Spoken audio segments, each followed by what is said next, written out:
What's up, everybody? Welcome back to day 3 of the Silverado.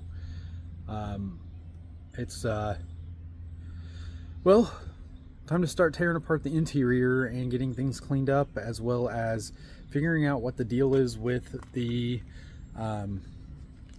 seat belts. So, driver's side seat belt here, it's kind of stuck out, and that's not cool. No bueno. So I'm going to be ripping apart the interior. I'm going to take the seats out of it and get everything all cleaned up in here. The headliner, I might just cut off the sections that are hanging down, or peel back most of the headliner to the point where it isn't whatever, you know. I just don't want it to be dangling down like that. So there's that, and then I think the seatbelt on the other side is the same way. I'm not sure what the deal is, why the seatbelts are getting stuck like they are, but let's see here. Okay, so this seatbelt is fine. It's working as intended. Okay, well that needs to be addressed. It's missing a clip. Oh, that seems to be the theme of this truck, missing clips. But this seat belt is, it's like it's twisted over itself and lodged in there. So I'll be taking that one off and seeing what I could do about fixing that. I think once this one, it gets it's like triple layered in there right now. But once I get that done, it'll probably go in. That one, I don't know, is that one working right? Let's go check the other side. So, let's see. Alright, that one is working normal. Both of the side windows here, I already checked the other side.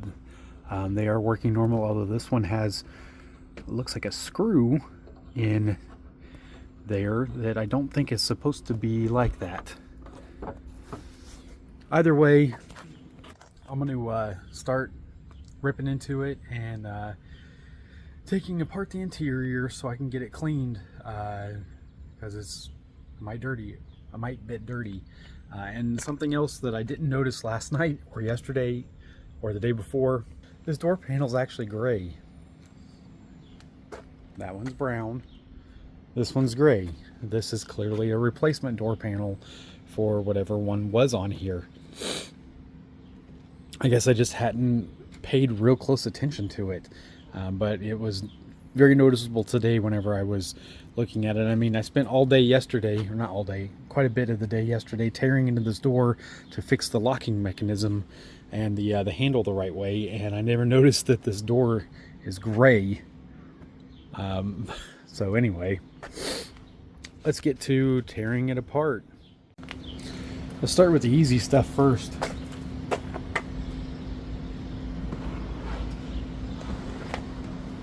Floor mat. I already showed what the seat looks like, but I haven't actually fully taken this cover off here yet. That's pretty ate up. So I'll be doing something about the seat eventually.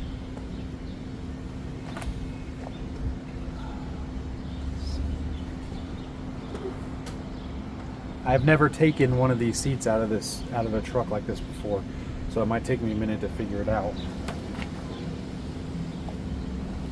It does look like there are some screws on the covers down here at the bottom, so I'm gonna go get a screwdriver. Didn't find the screwdriver that I was looking for.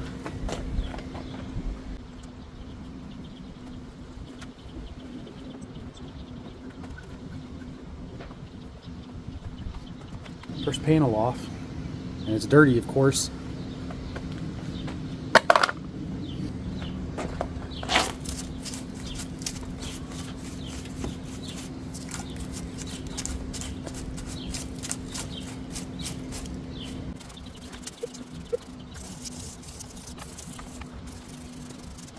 Alright, I got those bolts cleaned up pretty good.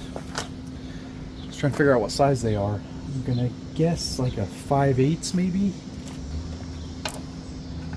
Oh, what do you know? 5/8 is perfect.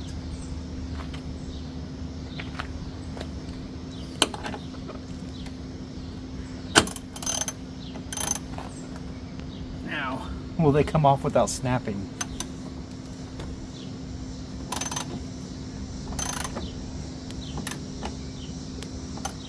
Feels like it's spinning and not breaking.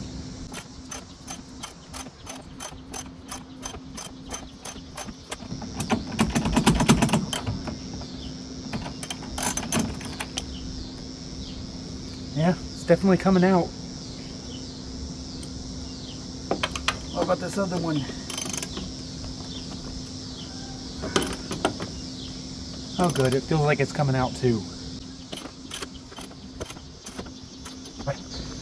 This is going to take a minute. I'll work on getting these out. I'll bring you guys back after I do. I got 2 more on the inside. There's a same kind of plate back on the other side. So hopefully I get those out and they don't snap off either. So I was working on getting these 2 bolts out, and I noticed that the socket kept getting stuck. And so I checked it after putting it on there and it working, and it was actually still too loose. So I ended up changing over to it's a 15 millimeter. Fits nice and snug on there and doesn't seem like it's going to bind up or anything. So that should be better. Alright, so I've got the seat bolts all out of the seat, and I got the plug for the bottom of the seat. I have it disconnected, although I think I'm going to plug it back in real quick and move the seat forward so that it's more level.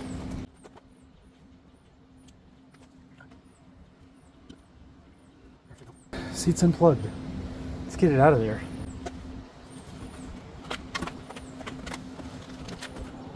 I'm gonna take a wild guess that that's probably the first time that seat's ever been removed. Those bolts did not want to come out easy.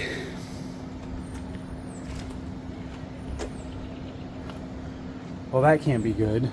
It's probably part of the seat, so I'll have to investigate that. Let me get you in here. You can see what she looks like now. Get this floor mat out of here.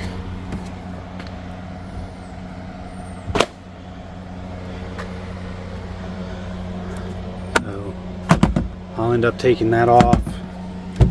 I get these covers off of here and get that off so I can diagnose what's wrong with this thing. That'll be fun, I'm sure. I'm sure it'll be a piece of cake too.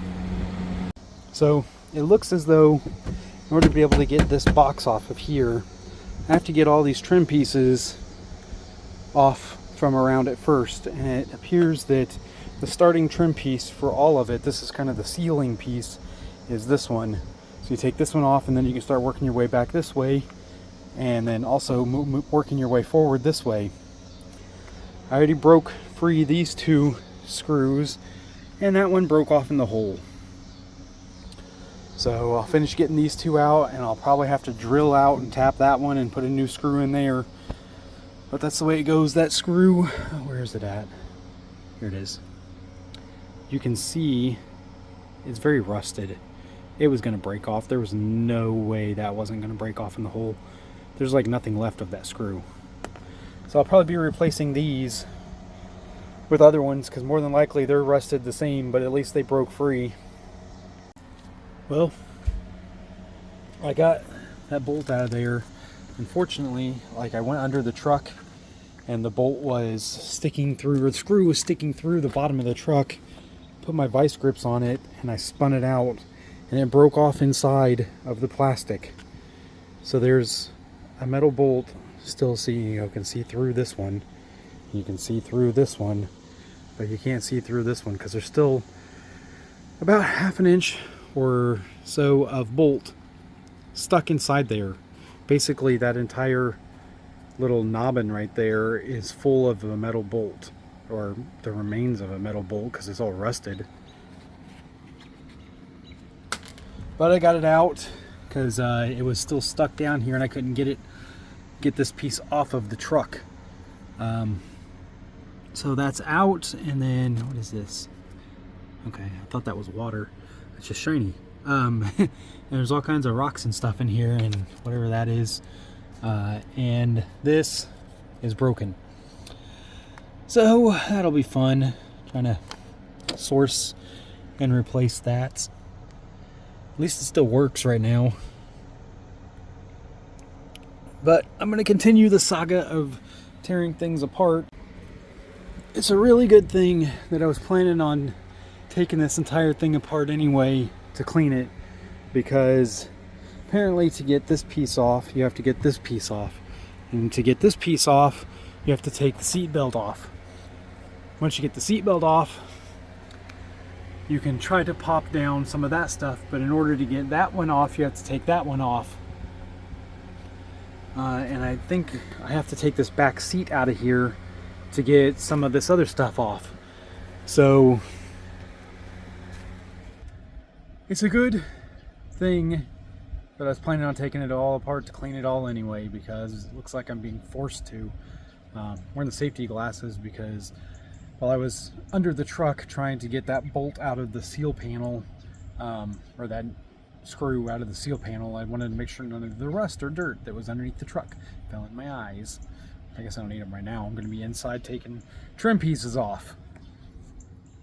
I don't know if any of you have ever taken trim pieces off or not before, but they are not fun. I broke this piece right here, one of the two. I don't know. The rest of this piece all came off without breaking anything. And yeah, it's going to be a lot. It's a good thing that this isn't my first rodeo. If you haven't watched it already, I have another video where I basically brought back a 2005 Dodge Neon from brink of disaster. I fixed all kinds of stuff on it, cleaned the interior, kind of much like I'm doing with this, only it was so that my daughter could drive the car. So this will be mine to drive, but I got to get it all clean because I'm not preppy, but I like things being clean. I don't, well, I want to take care of the things that I have. I don't want them to go to waste, or, you know, just in life, guys, if you have stuff, take care of it. Don't let it just rot or sit aside and go bad or whatever. I mean, the only reason that I've even still got the Sebring on the road is because of everything that I've done to take care of it. I've got new wheel bearings all the way around, new rear calipers, new radiator, new freaking water pump twice, new timing belt, like so many things that I've put new on the car, new rear suspension pieces, new ball joints in the front, new, just all kinds of stuff. And this car has been good. And, you know, it wasn't new when I bought it. I bought it with 125,000 miles on it. I'm at like 287,000 miles right now on the Sebring. You know, I do the regular maintenance, I do the oil changes and change the brakes and all that kind of stuff. So take care of the things that you have and the stuff will last. You know, too many people are just in the world in the throwing things away phase. Okay, so I keep having to kneel down to do stuff in here. I use the air compressor a little bit and I blew some of this junk out of here, but I keep kneeling in stuff, and so I'm gonna hit this with the vacuum real quick and just clean it up.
that's much better already.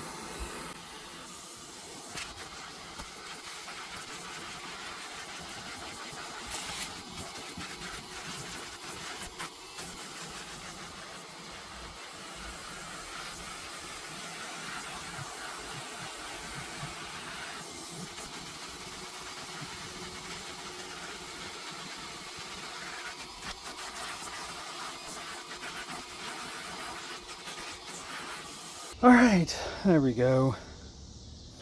Now I don't have to kneel on dirt or rocks or anything else while I'm trying to get this stuff apart.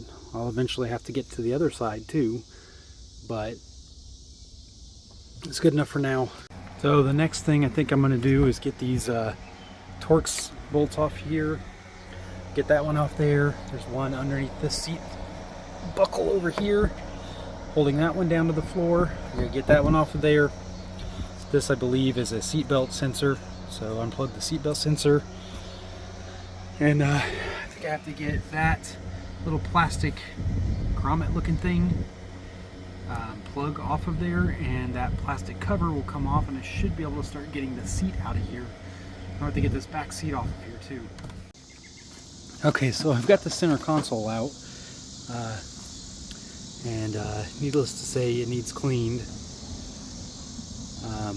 So I'll get to that probably eventually. And of course, everything underneath of it is not in much better condition. So, what is it? Candy, wrappers, a nail. Yep. Working our way across. Just in case anybody's interested on how to get the center console out, there are two bolts right here. You have to pull out the box that's inside here and take these two bolts out down here in the bottom. And when you do, the back half of this will slide out of a bracket. There's a bracket right here that just kind of slips underneath of. And that's what holds it in place, is the two screws that go here and here, and then this bracket.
Alright, well, that's the center console area swept up.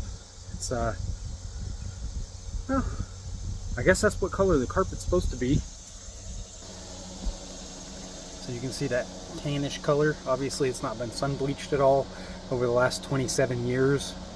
It's been covered up, and it's kind of dirty in some places, and kind of clean in others. So, you know, that'll be the goal that I shoot for, is to try to get it to look close to that clean.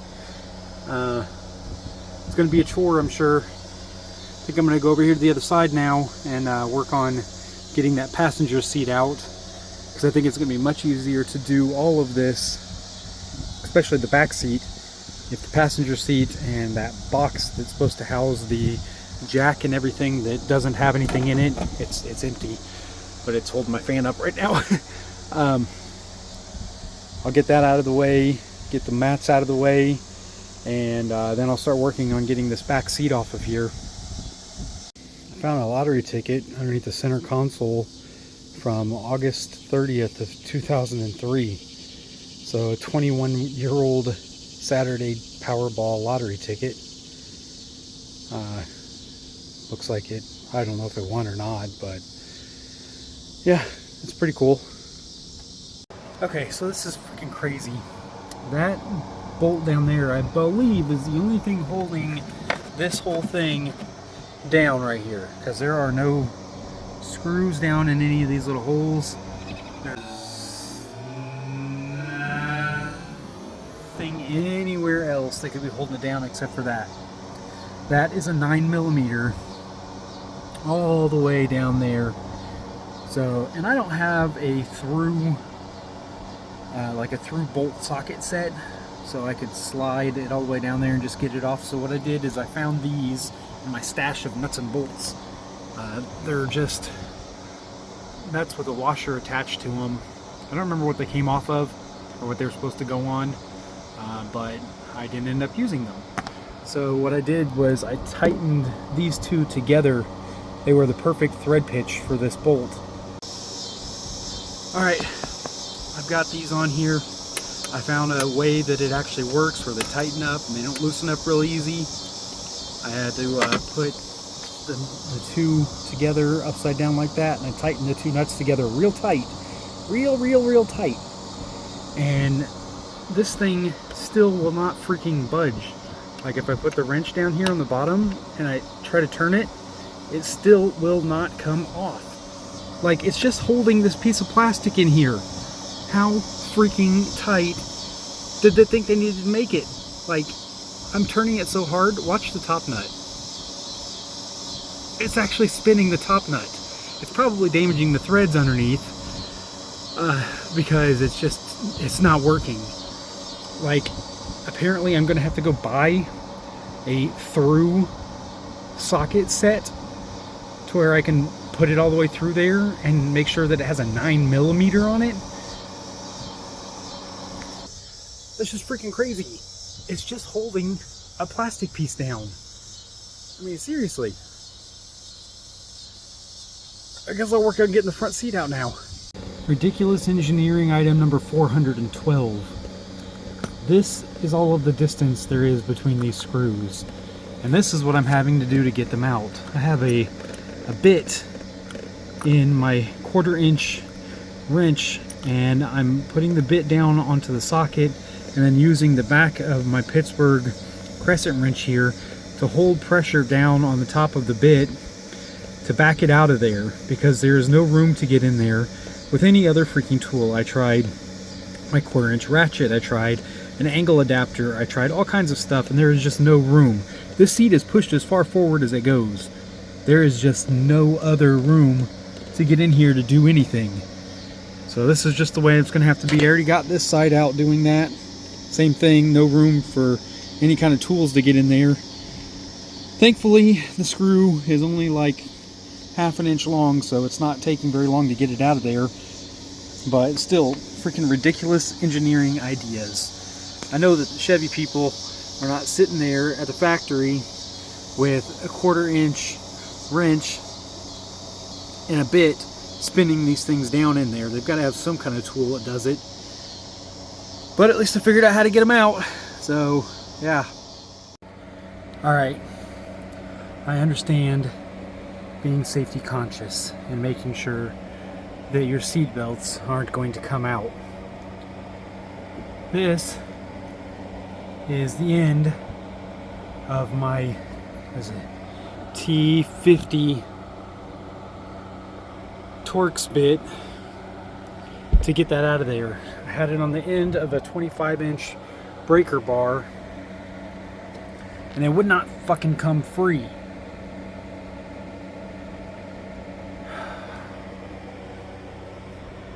Back to the drawing board, I guess. Alright, I think this is where I'm going to leave this for tonight, and I'll have to pick this up in the morning. I went through and I vacuumed up all of the loose stuff that I can get to. There's some stuff up underneath the back of the seat that I can't get to, but I haven't gotten the back seat out yet. I got to figure out how to do that. But I went through with my drill brush here, and the tip for anybody who wants to clean their carpet, First of all, this helps with getting the dust agitated in the carpet, kind of like the bristles on your vacuum cleaner do in your house. But if you run the brush, and in this case I've got it in the forward mode, so that it spins clockwise, and what it does is it'll kick up the dirt and push it out toward the door frame. And let's see if I can get some dust to show up here. See the dust coming up? That's all the dust that's in the carpet. So the brush kind of agitates the carpet and gets it to a point where the dirt that's in the carpet can be vacuumed up a lot easier.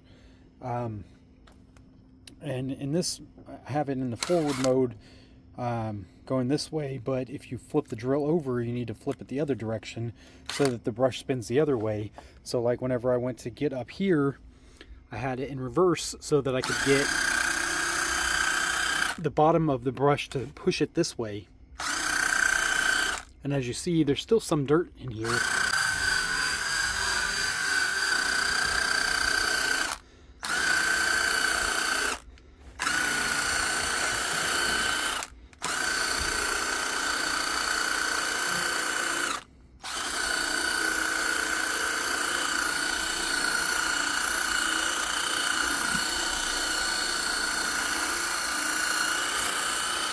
This particular drill, it's my Hitachi, this is actually my Impact, spins faster in forward than it does in reverse. So forward works a little bit better, but I basically did that through the whole carpet and got a majority of the dirt that was in the carpet kind of pushed from one side to the other. Like I started in the middle and I pulled all the stuff this way, and then I went to the other side and did the same thing over there and brushed all that stuff that way. And in addition to it pulling up the dirt and agitating the dirt in the carpet, it also pulls the pile up, because it's, you know, in a car, the truck this old, the carpet's kind of gotten matted down over the years from mud and dirt and people's feet and different stuff like that. But the brush helps to agitate the carpet and pull the pile up so that whenever I run the carpet cleaner over this, I'll do some carpet cleaner and some degreaser probably, and I have other drill brushes. I've got, let's see here.